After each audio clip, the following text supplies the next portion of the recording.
You, John Fitzgerald Kennedy, do solemnly swear.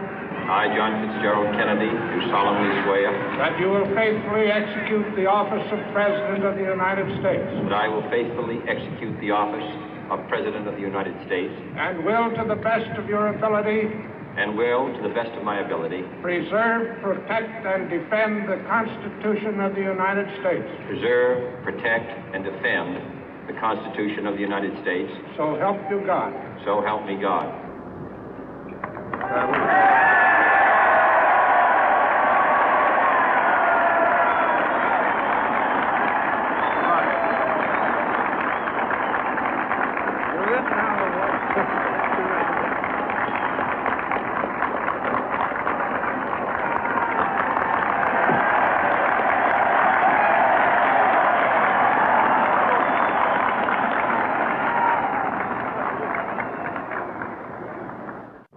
Vice President Johnson, Mr. Speaker, Mr. Chief Justice, President Eisenhower, Vice President Nixon, President Truman, Reverend clergy, fellow citizens.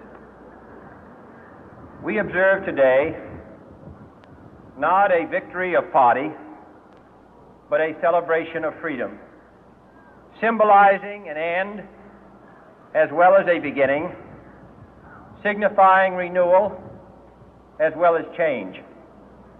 For I have sworn before you and Almighty God the same solemn oath our forebears prescribed nearly a century and 3/4 ago.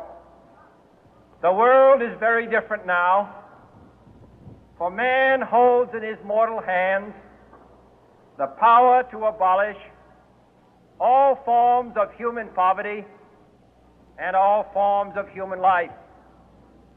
And yet the same revolutionary beliefs for which our forebears fought are still at issue around the globe. The belief that the rights of man come not from the generosity of the state, but from the hand of God. We dare not forget today that we are the heirs of that first revolution.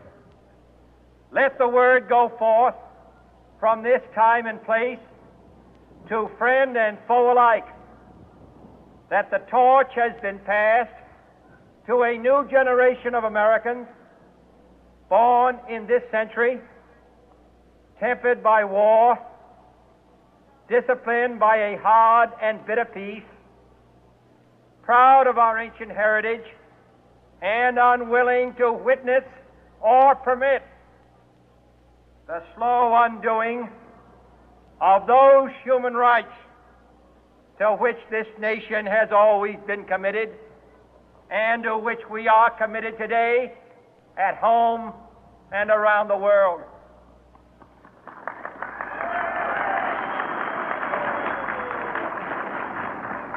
Let every nation know, whether it wishes us well or ill, that we shall pay any price, bear any burden, meet any hardship, support any friend, oppose any foe to assure the survival and the success of liberty.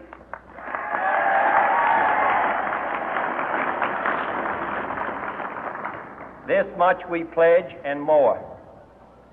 To those old allies whose cultural and spiritual origins we share, we pledge the loyalty of faithful friends. United, there is little we cannot do in a host of cooperative ventures. Divided, there is little we can do, for we dare not meet a powerful challenge at odds and split asunder. To those new states whom we welcome to the ranks of the free, we pledge our word that one form of colonial control shall not have passed away merely to be replaced by a far more iron tyranny. We shall not always expect to find them supporting our view, but we shall always hope to find them strongly supporting their own freedom, and to remember that in the past, those who foolishly sought power by riding the back of the tiger ended up inside.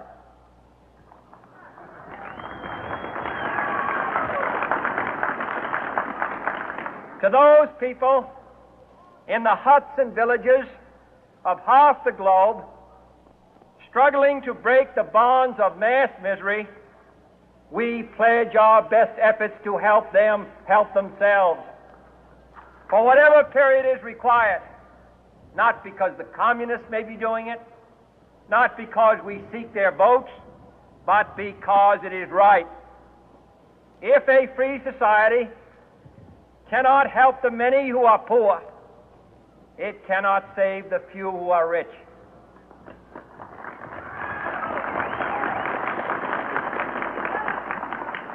To our sister republics south of our border, we offer a special pledge to convert our good words into good deeds, in a new alliance for progress, to assist free men and free governments in casting off the chains of poverty.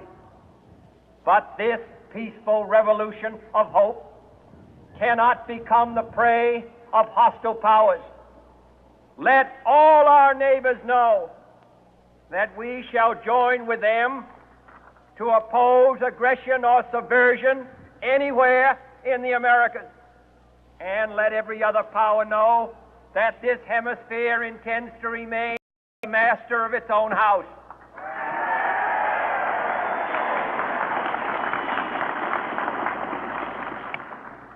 To that World Assembly of Sovereign States, the United Nations, our last best hope, in an age where the instruments of war have far outpaced the instruments of peace, we renew our pledge of support to prevent it from becoming merely a forum for invective, to strengthen its shield of the new and the weak, and to enlarge the area in which its writ may run. Finally, to those nations who would make themselves our adversary, we offer not a pledge, but a request that both sides begin anew the quest for peace. Before the dark powers of destruction, unleashed by science, engulf all humanity in planned or accidental self-destruction, we dare not tempt them with weakness, for only when our arms are sufficient beyond doubt can we be certain beyond doubt that they will never be employed. But neither can two great and powerful groups of nations take comfort from our present course, both sides overburdened by the cost of modern weapons, both rightly alarmed by the steady spread of the deadly atom, yet both racing to alter that uncertain balance of terror that stays the hand of mankind's final war. So let us begin anew, remembering on both sides that civility is not a sign of weakness, and sincerity is always subject to proof. Let us never negotiate out of fear, but let us never fear to negotiate.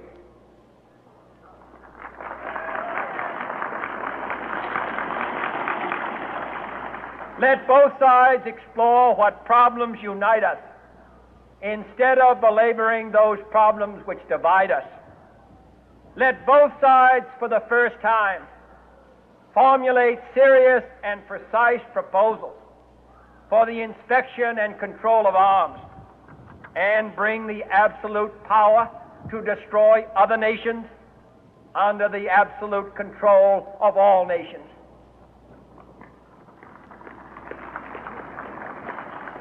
Let both sides seek to invoke the wonders of science instead of its terrors. Together, let us explore the stars, conquer the deserts, eradicate disease, tap the ocean depth, and encourage the arts and commerce. Let both sides unite to heed in all corners of the earth the command of Isaiah to undo the heavy burden and let the oppressed go free. And if a beachhead of cooperation may push back the jungle of suspicion, let both sides join in creating a new endeavor, not a new balance of power, but a new world of law, where the strong are just and the weak secure and the peace preserved.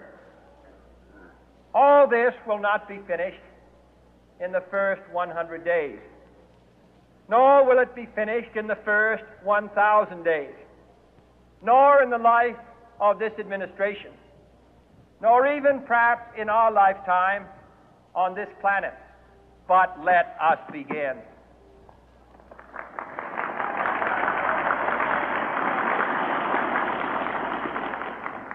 In your hands, my fellow citizens, more than mine, will rest the final success or failure of our course.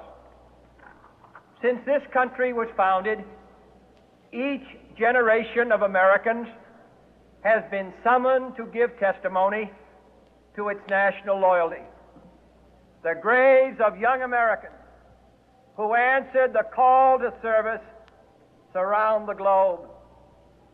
Now the trumpet summons us again, not as a call to bear arms, though arms we need, not as a call to battle, though in battle we are, but a call to bear the burden of a long twilight struggle, year in and year out, rejoicing in hope, patient in tribulation, a struggle against the common enemies of man, tyranny, poverty, disease, and war itself.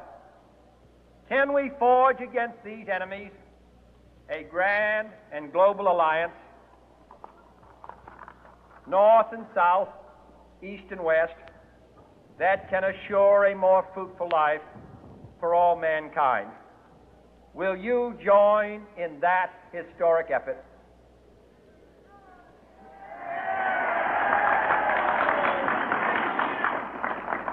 In the long history of the world, only a few generations have been granted the role of defending freedom in its hour of maximum danger. I do not shrink from this responsibility. I welcome it.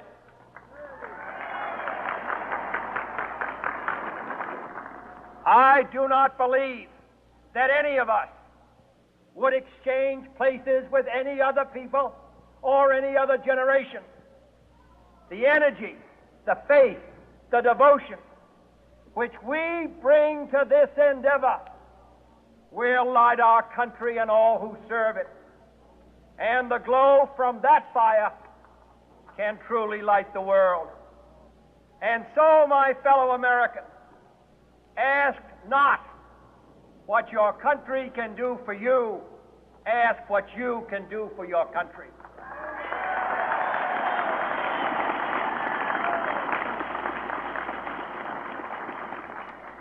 My fellow citizens of the world, ask not what America will do for you, but what together we can do for the freedom of man.